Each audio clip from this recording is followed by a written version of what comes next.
of my favorite film festivals, so it's always fun to be here. Awesome. Tell me why it's one of your favorites. Well, it's one of the first film festivals I ever went to, so it holds a very nostalgic, special place in my heart, but there's a really familial feeling here. It really feels like coming home every time I come. Okay, awesome. And tell me how you got connected again with Dave and just in doing another film together. Dave just called me up. We had worked together before, and he said, I have another movie, and I said, I'm on board. I didn't even need to read the script. Wow, there you go. And tell me about the dynamics with working with, a first-time actor like Go. Go is really, he's a total natural. He and I actually met first via Skype, and that's how we rehearsed. And then when we met in person, it was just, we were very comfortable with one another. He's such a good actor. Awesome. Okay, so now you're a regular with the film festivals. Tell me, in your own words, the importance of film festivals to you. Film festivals are really important because they help foster an audience for movies that might not necessarily be able to see the light of day. It's a miracle, I said earlier today in the panel, when a movie actually gets made.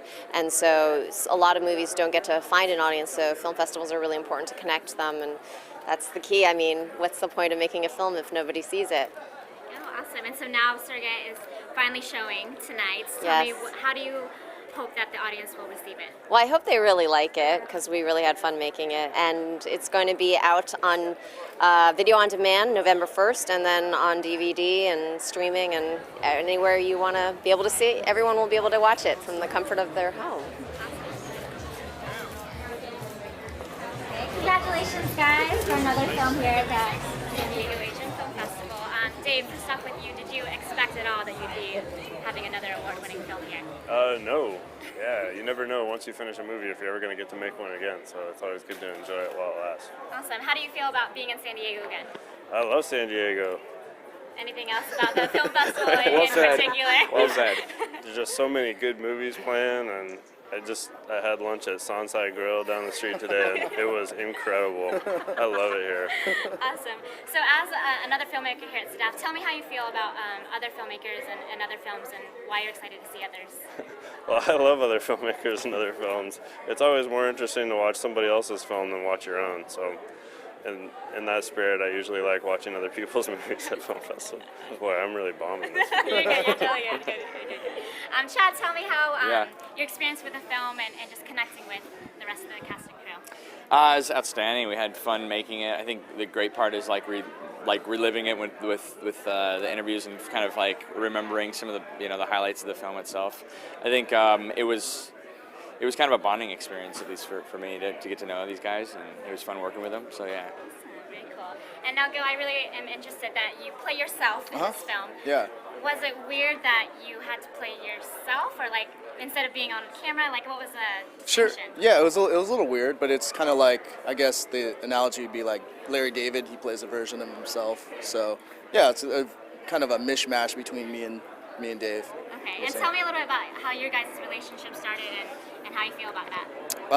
So we met at the San Francisco Asian Film Festival, and he had heard of my work, and I had just seen his film, and we kind of had a mutual appreciation society going, and yeah. Awesome. And so you play guitar in real life. Mm-hmm. Was it just natural for you? How was it trying to teach him on film? Oh, it was a nightmare. He didn't practice, but it's okay, Yeah, you got to practice more, man. Your D chord needs more work, but. So now it's finally showing here tonight. How do you hope people will receive the film tonight? I hope they have a good time, and I hope they can relate to it, and yeah. Very cool. Landon, just going back to you, I know you asked you this before, but again, just working with Dave and some of the similar people, just tell me how that felt to you. It's always like, I compare it to putting on a comfy pair of jeans. It's like, it feels like it's nice. Awesome. Again, congratulations, guys. Enjoy the screenings tonight, and you guys will have fun with it. Thank you. Thank you very much.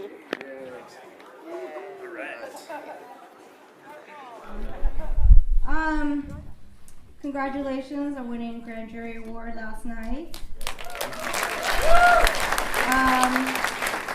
One of the things that Dave said in your acceptance speech was that comedies almost never win awards. But I think that this film has more than that. It has a lot of heart and soul. Don't you guys agree? Yeah. So, I know you guys are burning with questions, so get your questions ready. But I just had a few to ask to start out. Dave, can you tell us the story about how you met Go, and what was it about Go that struck you so much that you just had to make a movie about him? I met Go at a party in 2009. Neither of us were talking to anybody else. We were both just sitting in opposite corners of the room. And I actually already knew his music at that time, but I never met him in person. So I, seeing as how we both seemed to have nothing to do, I went up to him and was like, "Hey, you're Go Nakamura, right?" And he got really defensive or a little scared.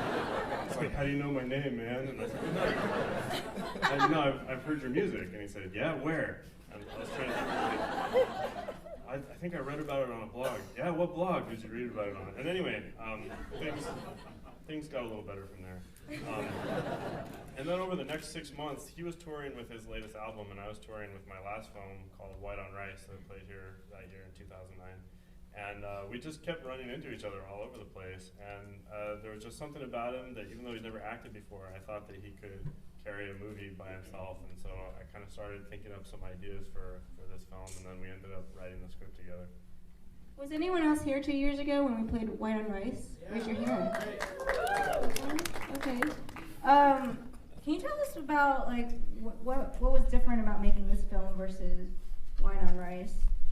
Well, White on Rice was a lot of fun to make. It also this movie cost roughly about 3 or 4% of the budget of White on Rice, and White on Rice was a really big project, and from beginning to end, from making it and getting it distributed and everything, it was around 3 years, and by the end of it, I really wanted to find a way to work smaller and also just to be able to. I guess I'll put it this way: every step of the process in making a big-ish, because White on Rice wasn't even that big, but it was big for an independent film. Every step of the process cost money, and I wanted to do something where every single step I was taking, even if I had no money in the bank, it wouldn't stop me from moving forward with the film. And so I came up with just a different way of working, I guess. And luckily, Lynn followed me. We worked together on White on Rice, and a lot of the other cast members from here were from there as well. And luckily, I think we had a good time doing it this way. Can you talk about how the budget affected some of your stylistic choices, and maybe how you simplified to make it budget? Well, I mean, I love black and white films. I love shooting in black and white, but to be honest, it was also sort of a budgetary decision on this movie because we didn't actually have any movie lights or anything on this, and so in order to not have to worry about color temperature or anything like that, we didn't have a production designer or a wardrobe person or anything like that, and when you're only working in 2 colors, it tends to simplify things greatly and make things move faster, and so we shot the whole thing in 15 days, whereas before, as opposed to White on Rice's 35 days. So. And you were on the road the whole time, and you're using your car. Yeah, Go's car in the movie is actually my car. The 3 of us, basically, over the course of making the movie, we're basically taking a road trip from LA all the way to Seattle, driving each other bonkers the whole way up. And so basically, the way it would work a lot of times is the crew would be in one car, and then we would be in Go's car, and one of us would call the other and say, "Hey, did you see that spot back there? That would look great for such and such a scene." We pull over, everybody jump out, shoot the scene, jump back in the cars, and then go on to the next thing. Question for Go. Go, this is your acting debut. I mean, what did it feel like to be the star, lead film, and play yourself? And tell them about the award you won earlier this year. Well, first of all, acting, the idea of it was kind of terrifying, but then again, it was easy when working with Lynn and Chad and Perry. So luckily he surrounded me with real actors. That helped a lot. And earlier this year, I won a special mention for acting at the Dallas International Film Festival, and it was presented by Peter Fonda. So that was really surreal. I wasn't there to get it though. I was watching it on a laptop with my mom. My mom was freaking out more. But, yeah, it was cool. Very honored. Question for Lynn.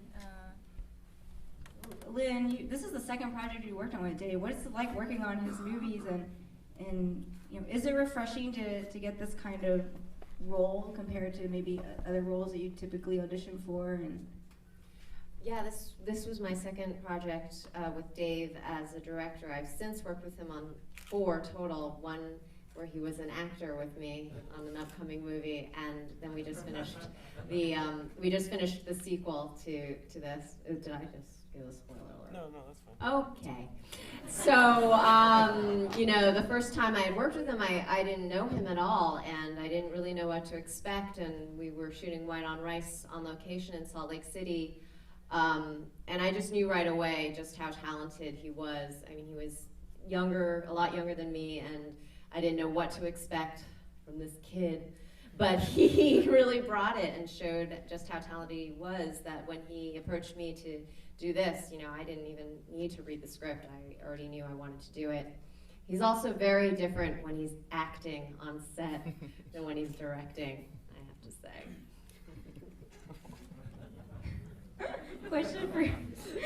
Question for Chad. Chad, I love your T-shirt. I don't know if anyone saw. Stand up. What does it say? Never. I got this in my bag, so I thought I should wear it. What does it say? It says, never leave your wingman. And I love your Christopher Walken impersonation. Was that your idea, or did Dave ask you to do that? No, I brought him on set with me that day. He's in my pocket with me wherever I go. It was funny, Dave. I don't know, I think sorry, you wanted me to do it. No, what I did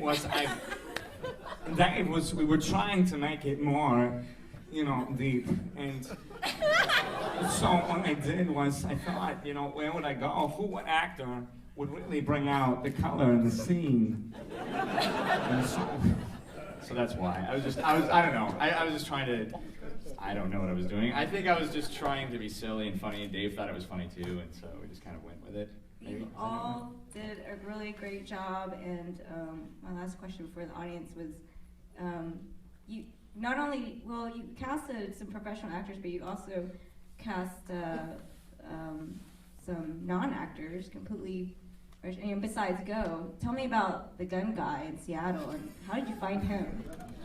Oh man, the gun guy.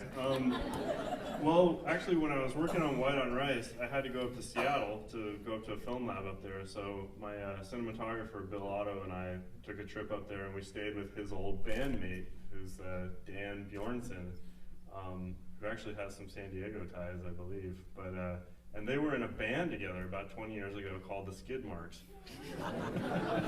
And pretty much when I came in the door, the first thing he did was bring out his gun collection, which was very extensive. He even had some items that he didn't want me to show on camera because he didn't want the authorities to find out that he had actually done that.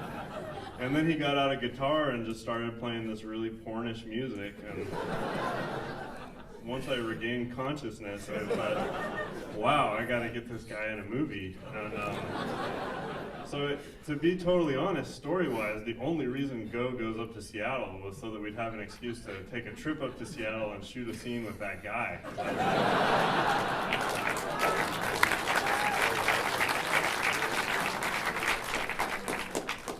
Any questions from the audience? Yes, Anthony. Okay, this is for Dave, Go, Lynn, and Chad. Through your work with film, music, and acting, what's the biggest thing that you've learned about yourselves? Wow.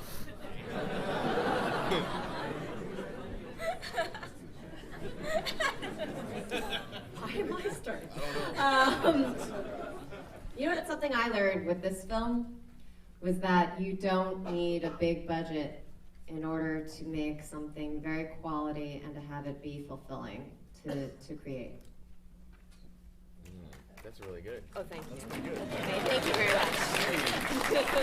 Tough that. We learned.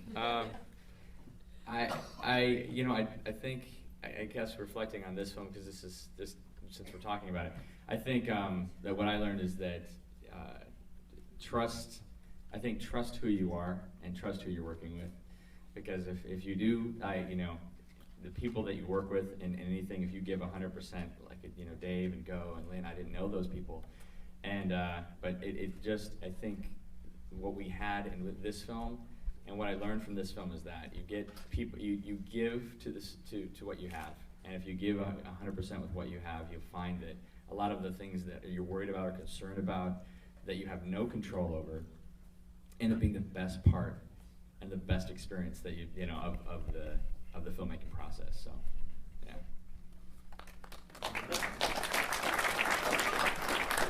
I think the biggest thing I've learned is that I'm incapable of giving sincere answers in Q&As. I don't have anything profound to say, but you're gonna sing later, so. Sure, I'll do it in a song. Yeah. Later. Yes, in the hat. Hey, first, congratulations, great film. Thank you.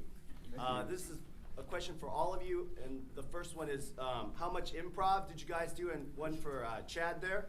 Did you and Perry Shen really hit it off? Did we hit it off? I wish I could have gotten to know more Perry. He was just on the set that one, was it the one day? Was this the one? Yeah.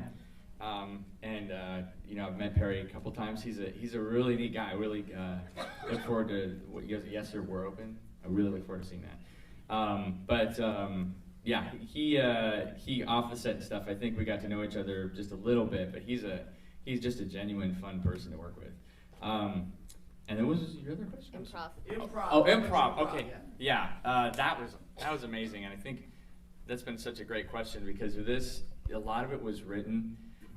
We Go and I would get together and we'd practice and rehearse a lot of scenes, and Dave was just really ingenious and very just, the way he approached this film was in a very humble fashion. I mean, he was open to seeing what could be, and so we'd go through the scene, and so, sometimes when it wasn't coagulating, when it wasn't working, Dave would say, why don't you just, where you're supposed to go from here to there, go, and he'd pull out his flip cam, and we'd just do it, we'd just make up lines. And so the next day we get scripts from exactly what we said the day before, and we'd have to memorize our lines of what we had said the day before, which was interesting. I've never had to do that. But that's when you're feeling some of those things. I think some of it's that they were improvised, but they were sort of written, then rememorized, improvised lines, if that makes any sense. Yeah. So, but that answers your question. Right here. I have a question to ask Nakamura. I have a question. How many songs do you have? All kind. You have a CD, probably. Yes, I do have. Yeah, I have 2 CDs, and then how many songs? Oh, I don't know how many songs I have, but it's probably like, I don't know, 30, maybe more. But I do have CDs. If you're interested. Yeah, thank you. Go's actually going to play right after this. Oh, thank you so much. Jim, in the back. Yeah, I wanted to ask you about the writing, because it struck me that you really have an ear for dialogue.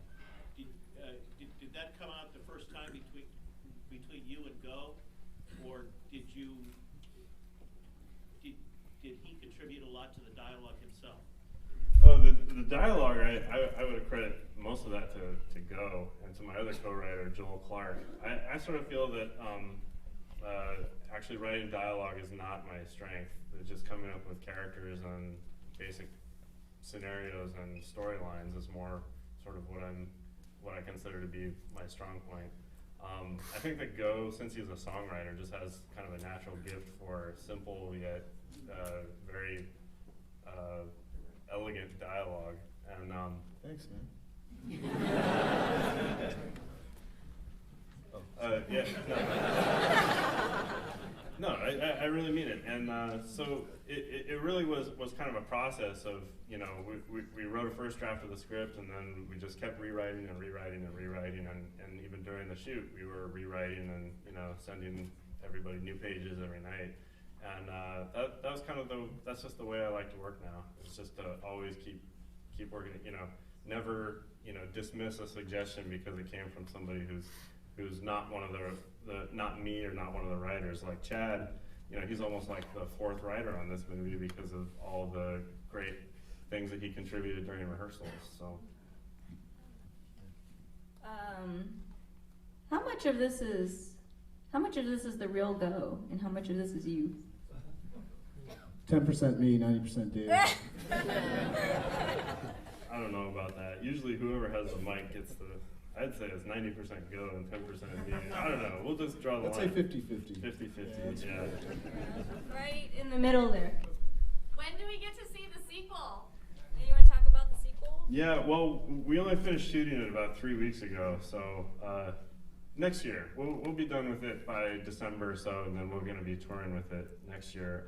This movie actually, it's funny that part of the reason I made it was to sort of experiment with new models of distribution and everything. I did self-distribute my last movie, White on Rice, and then this time I wanted to kind of try some things. So we're actually selling copies of the movie everywhere we go on this little tour that we're on. So after the movie, if you step outside and to the right, there's going to be a table where you can buy both the movie for $20, and then Go also has both of the CDs for sale for $10 each.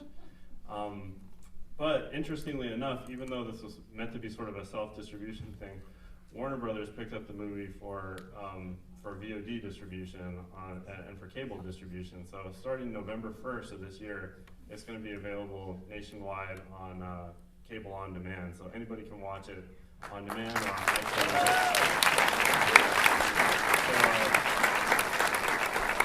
So please let your friends know if you like the movie to check it out, and then hopefully we'll be back next year with the sequel, as long as it doesn't turn out horrible. Would you guys come back to see the sequel here next year? Any other questions? This side here, Yeah, I have a question. So in the end, it's not very clear whether Go's friend is going with him or not. Did you make it like that because you knew that you were going to make a sequel, or what effect did you make? You just called her a friend, so I don't know. That answers your question. I don't know. For me, that the whole thing of him waiting on the sidewalk, that's what the movie is all about to me. It doesn't matter if she comes out or not, because his life isn't going to change. And she's not. And come on, guys, she's not coming out.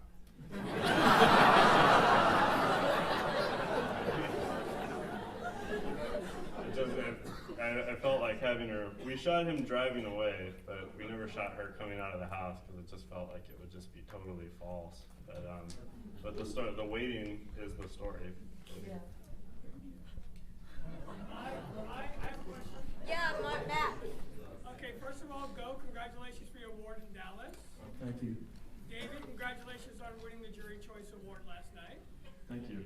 And now, somebody asked the question I was going to ask, but can we see this film for our second spring showcase, possibly, the part 2? Oh, gosh. I'm ready by then. I don't know. I guess we'll talk after April. Yeah. Can you edit that fast? Yeah, I could probably. Pressure's on, dude. Any other questions over here? Yes, in the back there. I don't know about the happy face. Yeah. It's just something Dave does. You have to be embarrassed, dude. So. Go's actually got it right. No, I don't. Shoot, we had it all planned out. He was going to draw that on. As soon as somebody asked that, he was going to stand up and whip his shirt up. I didn't have time. It was going to be awesome, but he the best way to explain that is kind of like a girl not shaving her legs before a date. Does that make sense? Make sure that things don't go too far. That doesn't. I always try to explain it, but I get more sort of confused murmurs than I think we got to go back to we used to just blame it on Joel, yeah, the third writer. Like, we don't know what that means, but even if you didn't understand it, did you think it was interesting? Okay.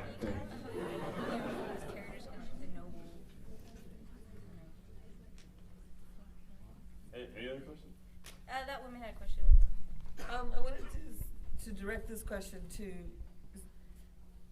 Cheryl, Lynn and Chad both, because you both have worked as professional actors prior to this, right? How do you feel about working with some people like this? Like this guy? Like this guy. No, as compared to like people that think they're all that. Well, this guy didn't think he was. I'm just kidding. It was really refreshing working with Go because he, we actually met via Skype, and that's how we rehearsed with one another. And one of the first things he said to me was like, "I don't know what I'm doing. I'm not even gonna." He was sort of like, "I'm not gonna do that whole actor thing. I'm just gonna be me, and what happens happens, and I'm just gonna put my own spin on it, and let's see what happens." And that was just really refreshing because it relaxed me as well.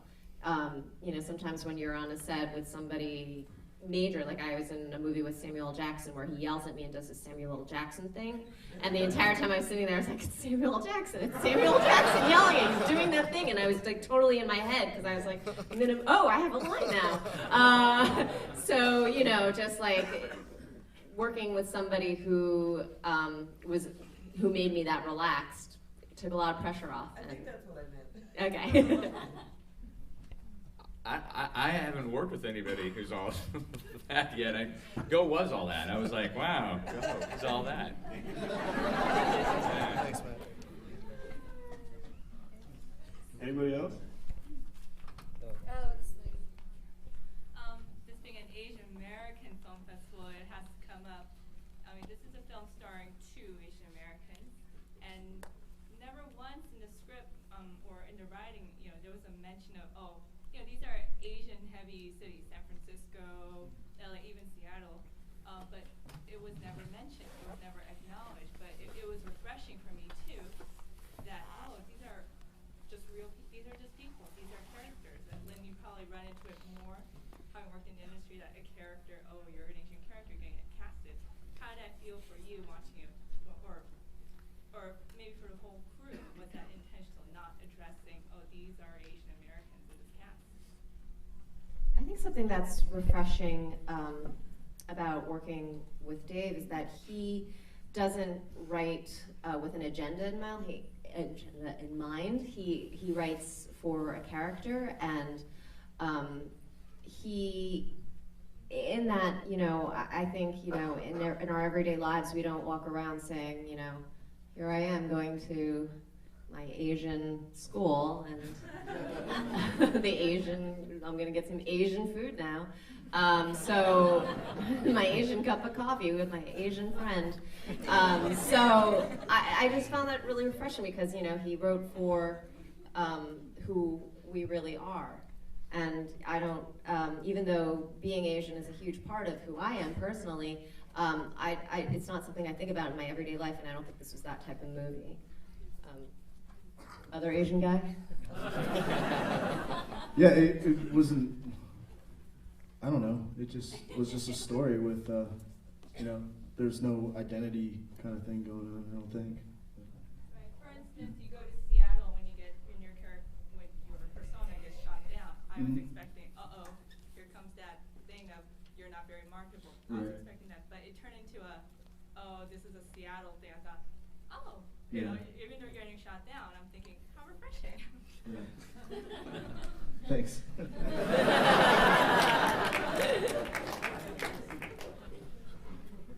Last question before we turn it over to Go. Can you tell people how to get that ringtone? It's on iTunes, but it's only available on the iPhone.